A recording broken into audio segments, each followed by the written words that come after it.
Hello, Mastermind Alliance. My name is Ada Plum. So, my selected conflict took place at the start of this class. It was pretty convenient because as my conflict occurred, I was also able to learn useful advice and wisdom points.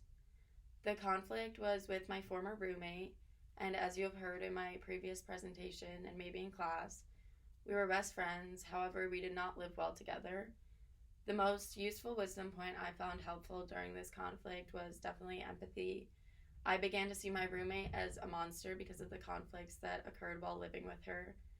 When I read about empathy in nonviolent communication, I realized that I needed to understand my wants and needs to begin to understand hers more.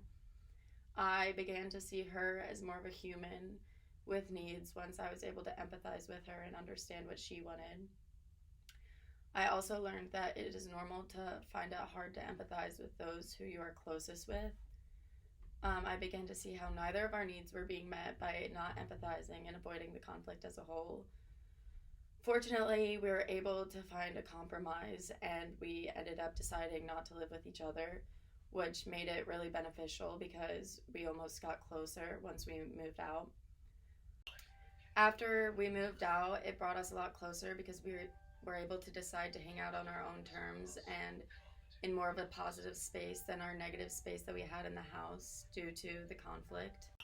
My call to action is to not let conflict and anger get in the way of a great friendship. I know that it is sometimes hard to avoid a conflict with people that you are close with because you don't want to cause more conflict.